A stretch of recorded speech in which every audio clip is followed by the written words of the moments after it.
नमस्कार, आप देख रहे हैं इंडिया न्यूज हरियाणा। मैं हूं आपके साथ अनन्या बेदी। बात करेंगे फटाफट खबरों की। हरियाणा के सबसे बड़े औद्योगिक क्षेत्र गुरुग्राम के आईएमटी मानेसर में आईएमआईसी में सीएम मनोहर लाल ने 500 बेड के अस्पताल का शिलान्यास किया। इस कार्यक्रम में मुख्य अतिथि के रूप में सीएम मनोहर लाल के साथ केंद्रीय पर्यावरण एवं जलवायु परिवर्तन मंत्री भूपेंद्र यादव और डिप्टी सीएम दुष्यंत चौटाला मौजूद रहे। सीएम मनोहर लाल ने कहा कि कर्मचारियों को बेहतर स्वास्थ्य सेवाएं देना हमारा कर्तव्य है और इसी आधार पर हम काम कर रहे हैं। सीएम ने कहा कि बीपीएल परिवारों को भी रोजगार मिल सके, इस बड़े स्तर पर काम किया जा रहा है। 75% निजी उद्योगों में आरक्षण का मामला अभी कोर्ट में चल रहा है। केंद्रीय मंत्री भूपेंद्र यादव ने इस बात का आश्वासन दिया कि आने वाले दिनों में अलग अलग जगहों पर ईएसआईसी के अस्पताल का निर्माण शुरू किया जाएगा, जिसमें गुरुग्राम के बाद बावल और अलवर भी शामिल है। भूपेंद्र यादव ने कहा है कि कुछ पॉलिसी में बदलाव की भी जरूरत है, जिस पर प्रयास किया जा रहा है, जिसके बाद अस्पतालों में और बेहतर सुविधा मिलेगी और कर्मचारियों को बेहतर और अच्छा इलाज मिलेगा। डिप्टी सीएम दुष्यंत चौटाला ने भी केंद्रीय मंत्री भूपेंद्र यादव से अनुरोध किया है कि मंत्रालय की तरफ से ईएसआईसी अस्पतालों के निर्माण के लिए पाबंदियों को हटाया जाए। दुष्यंत चौटाला ने कहा है कि पाबंदियों को हटाने से कर्मचारियों को बेहतर इलाज मिल जाएगा और नए अस्पतालों का निर्माण करने में आसानी होगी। डाडम हादसे में 42 दिन के बाद पहली गिरफ्तारी हुई। एसआईटी ने डाडम निवासी सुनील को गिरफ्तार किया। डाडम हादसे में नए साल के दिन पहाड़ का हिस्सा खिसकने से 5 लोगों की जान चली गई थी। मामले की अलग अलग एजेंसियां जांच कर रही हैं।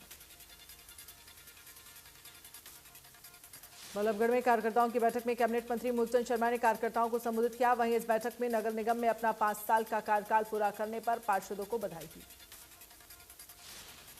मंत्री मूलचंद शर्मा ने पार्षदों को बुके और शॉल भेंट कर उनके 5 साल के कार्यकाल की विदाई पर सम्मान किया। बैठक में मूलचंद शर्मा ने कार्यकर्ताओं से भाजपा सरकार के 7 सालों में विकास कार्यों पर चर्चा के साथ साथ कार्यकर्ताओं को भविष्य के शहरी निकाय चुनाव को लेकर मंथन किया। भारतीय सेना में युवाओं को आकर्षित करने और 1971 के युद्ध में शहीदों के सम्मान में भिवानी के बापोड़ा में केंद्रीय सड़क परिवहन एवं नागरिक विमानन राज्य मंत्री जनरल वीके सिंह ने T55 टैंक का अनावरण किया। इस मौके पर शहीद परिवारों को केंद्रीय मंत्री ने सम्मानित किया। T55 टैंक ने 1971 के भारत पाकिस्तान युद्ध में पाकिस्तानी सेना को करारी मात देने में अहम भूमिका निभाई थी। इस टैंक ने 2011 तक भारतीय सेना में अपनी सेवाएं दी। इस टैंक की स्थापना से युवाओं में जोश, उत्साह और भारतीय सेना के प्रति रुझान बढ़ेगा। पृथला के दुधोला की पंचायत ने देश की पहली स्किल यूनिवर्सिटी बनने के लिए 90 एकड़ जमीन फ्री में देने पर सरकार ने ग्रामीणों से उनके बच्चों को नौकरी और कॉलेज में दाखिलों में रिजर्वेशन देने का वादा किया था। वहीं इसी मांग को लेकर दुधोला गांव में एक पंचायत का आयोजन किया गया, जिसमें विधायक नयनपाल रावत को मुख्यमंत्री के नाम मांग पत्र सौंपकर जल्द इसे पूरा करने की मांग रखी। फरीदाबाद में किसानों की प्लॉटों की मांग और उस पर लगे ब्याज को माफ करवाने के लिए सैकड़ों किसान विधायक नयनपाल रावत के कार्यालय पर पहुंचे। नयनपाल रावत ने 5 गांवों के किसानों को आश्वासन दिया कि मार्च तक उनकी सभी समस्याओं का समाधान मुख्यमंत्री से कराया जाएगा। देश में पिछले 24 घंटे में कोरोना के 44,877 नए मामले सामने आए हैं और 684 संक्रमितों की मौत हो चुकी है। दिल्ली में कोरोना के 920 नए मामले सामने आए हैं। 13 संक्रमितों की मौत हो चुकी है और 1388 लोग डिस्चार्ज भी हुए हैं। हरियाणा में 24 घंटे में कोरोना के 1173 नए केस, 7 मरीजों की मौत। एक दिन में 1300 से ज्यादा मरीज रिकवर भी हुए। गुरुग्राम में 24 घंटे में कोरोना के 368 नए केस सामने आए हैं, जबकि एक संक्रमित की मौत हो गई है। एक दिन में 400 से ज्यादा मरीज रिकवर भी हुए। एक्टिव केस 2000 के पार। फरीदाबाद में 24 घंटे में कोरोना के 89 नए संक्रमित, 213 मरीजों ने कोरोना को दी मात।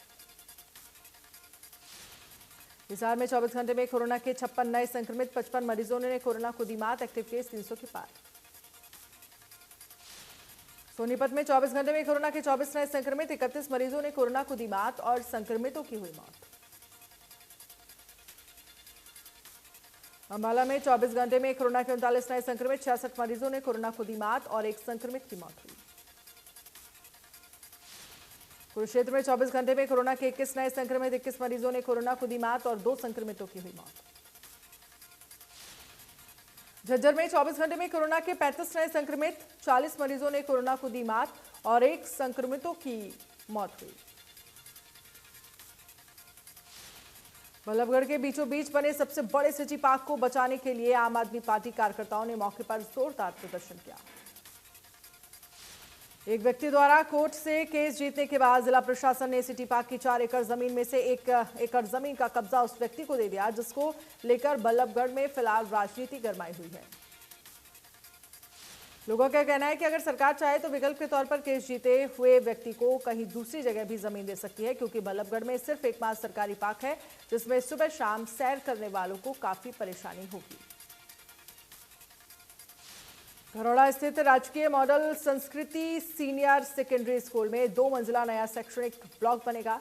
लगभग 2.5 करोड़ की लागत से बनने वाले इस ब्लॉक में 18 क्लासरूम होंगे। स्कूल में छात्र संख्या बढ़ने के बाद स्कूल प्रबंधन ने शिक्षा विभाग को कमरों की संख्या बढ़ाने की मांग की थी। विभाग की तरफ से नए भवन के निर्माण के लिए 2 करोड़ 45 लाख का अप्रूवल दिया है। राजकीय वरिष्ठ माध्यमिक विद्यालय को वर्ष 2020 में मॉडल संस्कृति स्कूल बनाया गया था। राजकीय मॉडल संस्कृति सीनियर सेकेंडरी स्कूल में बदले जाने के बाद सीबीएसई पैटर्न पर पढ़ाई होगी। स्कूल में हुए बदलाव से दाखिला लेने वाले छात्र छात्राओं की संख्या में करीब 40% की बढ़ोतरी हुई है, जहां साल 2020 में स्कूल में छात्रों की संख्या 576 थी, जो कि साल 2021 में बढ़कर 802 हो गई। रेवाड़ी में देर रात गौ तस्करों का गौरक्षा दल की टीम से सामना हो गया, जहां गौरक्षा दल के सदस्यों ने गौ तस्करों का पीछा किया और 2 गौ तस्करों को काबू करके हवाले कर दिया, जबकि 3 गौ तस्कर मौके से फरार हो गए। गौ तस्कर के साथ हुई मुठभेड़ का वीडियो भी सामने आया है, जिसमें साफ तौर पर देखा जा सकता है कि गौ तस्कर पीछा कर रही गौ रक्षा दल की टीम पर पथराव कर रहे हैं और कांच की बोतलें फेंक रहे हैं। इंडियाज गॉट टैलेंट और इंडियन आइडल शो में बतौर जज की भूमिका निभाने वाले प्रसिद्ध गीतकार लेखक मनोज मुंतशिर फरीदाबाद की साहित्यिक संस्था बुक्स एंड बियॉन्ड्स पहुंचे, जहां उन्होंने मां मातृभूमि और मोहब्बत पर जमकर समा बांधा। बुक्स एंड बियॉन्ड्स की संस्थापक श्वेता अग्रवाल से मनोज मुंतशिर ने अपने जीवन के कई पहलुओं पर विस्तृत चर्चा की। इस दौरान दूर दराज से उनके प्रशंसक उनसे मिलने पहुंचे। उन्होंने सभी से अपील की है कि माँ बाप को हम अपने जीवन में महत्व देना बंद कर देते हैं, लेकिन इससे पहले कि समय हाथ से निकल जाए, माँ बाप के साथ समय जरूर बिताएं। सोहना के देवीलाल स्टेडियम में विराट दंगल का आयोजन किया गया, जिसमें नामी पहलवानों ने शिरकत की। दंगल में लगभग 1 दर्जन पहलवानों ने अपने जोड़ीदारों से हाथ मिलाए और एक दूसरे को दांव पेचों के सहारे पटकनी दी। दंगल में गैर प्रांतों से पहलवानों ने कुश्ती का प्रदर्शन किया। सोहना पहुंची अर्जुन अवार्ड विजेता महिला खिलाड़ी नेहा राठी ने कहा है कि महिलाओं को रेसलिंग में जरूर आना चाहिए। उन्होंने कहा कि आज के समय में रेसलिंग में तमाम सुविधाएं आ चुकी हैं, इससे खेल जगत में काफी उम्मीदें जगी हैं। वहीं खिलाड़ी भी काफी मेहनत कर रहे हैं। फैसिलिटी के बाद अब खिलाड़ी देश के लिए काफी मेडल भी ला रहे हैं। अर्जुन अवार्ड विजेता नेहा राठी सोहना के देवीलाल स्टेडियम में आयोजित दंगल में मुख्य अतिथि के रूप में मौजूद थी।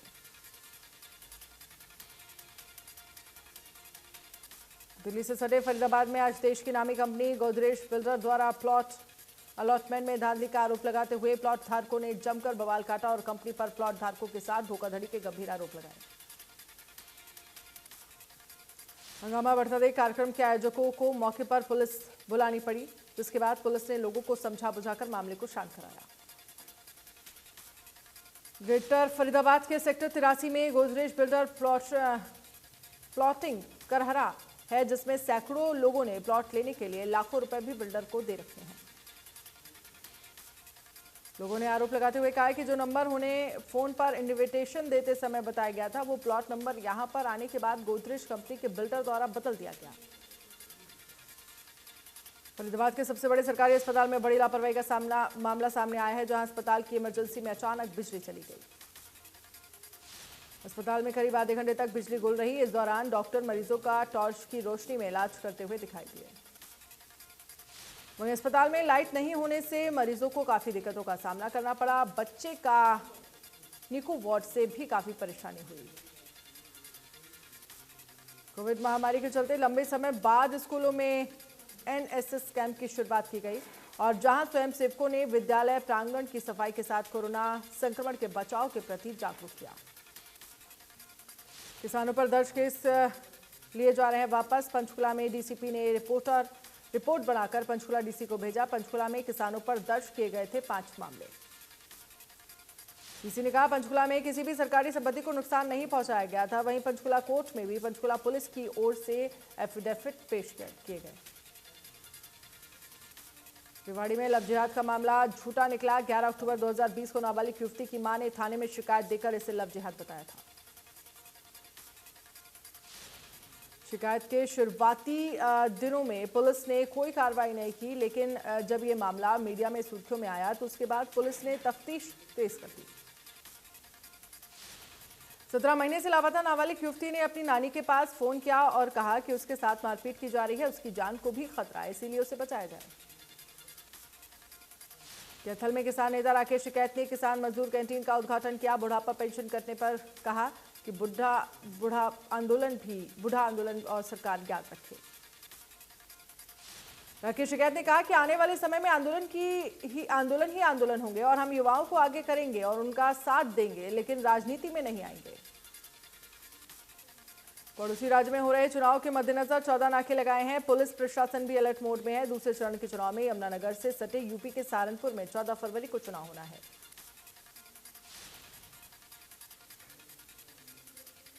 चुनाव शांतिपूर्वक हो सके इसके लिए पुलिस प्रशासन सतर्क हो चुका है। जिला उपायुक्त और पुलिस अधीक्षक ने कलानौर बॉर्डर और शाहजहांपुर पुलिस चौकी का औचक निरीक्षण किया। पंजाब विधानसभा चुनाव को देखते हुए हरियाणा बॉर्डर पर सख्ती बढ़ाई गई। पंजाब के साथ लगते हरियाणा बॉर्डर पर पुलिस फोर्स तैनात की गई।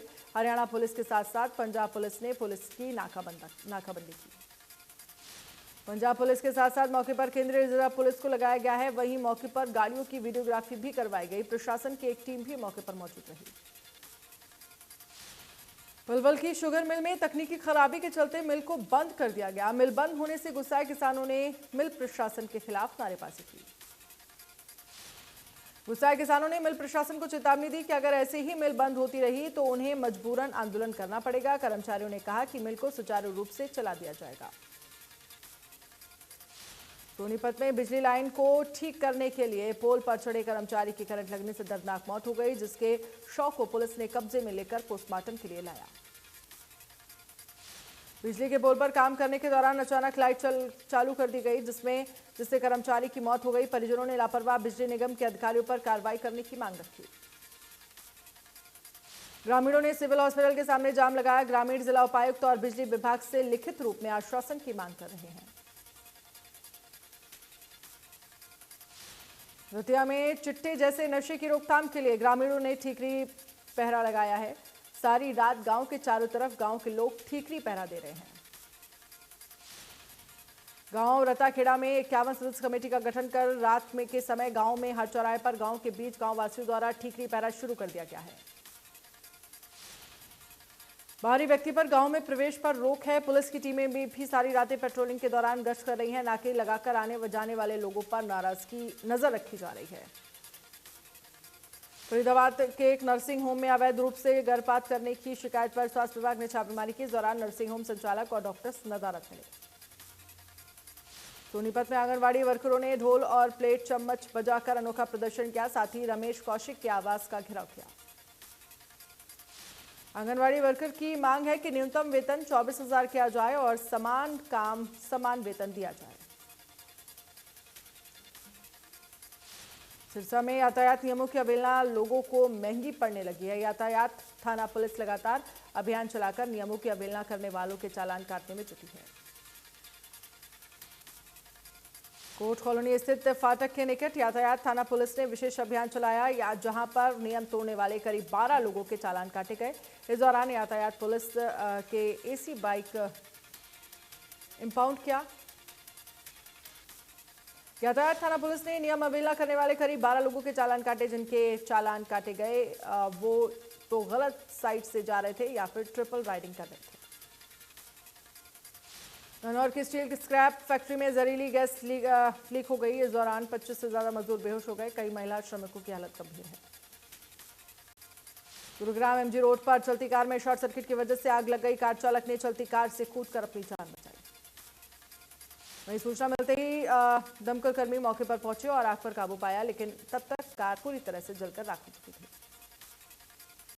करनाल पुलिस ने फिल्मी अंदाज में खुद के किडनैप होने की झूठी कहानी बनाकर पुलिस और अपने परिवारजनों को चकमा देने के आरोप में आरोपी को गिरफ्तार किया। सिरसा में नशा तस्करों पर पुलिस की कार्रवाई लगातार जारी है। एंटी नार्कोटिक सेल पुलिस ने जनता भवन रोड से हजारों की तस्करी पकड़ी।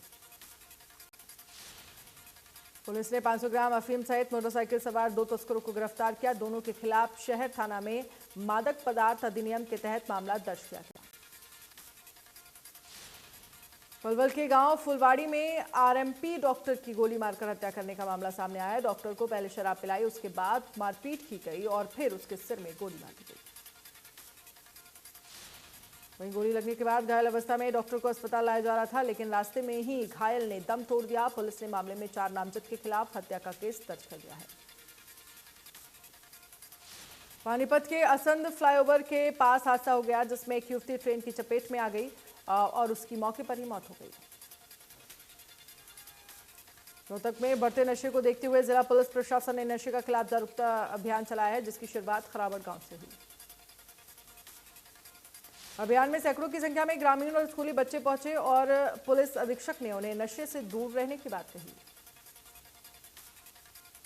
फतेहाबाद में बीती देर रात तहसील चौक क्षेत्र में आधा दर्जन युवकों ने एक घर के बाहर जमकर उत्पात मचाया। गालियां निकालते हुए युवकों ने गेट तोड़ने का प्रयास किया और ईंटें बरसाई। इस घटना से सहमे परिवार ने डायल 112 पुलिस को बुला लिया। इतने में युवक वहां से रफू चक्कर हो गया। इस घटना की वीडियो एक पड़ोसी ने रिकॉर्ड कर ली और वहीं परिवार ने थाने में लिखित शिकायत दर्ज कराई। होडल में नेशनल हाईवे 19 पर रेलवे चौक के समीप एक दुकान में भयंकर आग लग गई। आग से दुकान में रखा सभी सामान जलकर राख हो गया। दमकल विभाग की 2 गाड़ियों ने मौके पर पहुंचकर आग पर काबू पाया। आग से दुकान मालिक का 10 से 12 लाख रुपए का नुकसान हो गया। आग के कारणों का पता अभी तक नहीं लगा है। यमुनानगर के जम्मू कॉलोनी निवासी युवक के जहरीले पदार्थ खाकर आत्महत्या कर ली। मृतक का शव रणधीर त्यागी के फार्म हाउस के टॉयलेट से बरामद हुआ। मौके पर पहुंची पुलिस ने शव को पोस्टमार्टम के लिए भेजा। जांच अधिकारी ने कहा है कि मृतक स्मैक पीने का आदी था और उसने जहर खाकर आत्महत्या कर ली। पुलिस मामले की तफ्तीश में जुटी। गोहला चीका के चक्कू लदाना गांव में पुलिस ने एक युवती से 860 नशे की गोलियां बरामद की हैं। आरोपी के तार पंजाब से जुड़े होने की आशंका जताई जा रही है। राजधानी दिल्ली के लोगों को अभी हल्की धुंध और ठिठुरन का सामना करना पड़ेगा। हालांकि सूरज के निकलने पर मौसम साफ रहेगा और ठिठुरन भी कम होगी।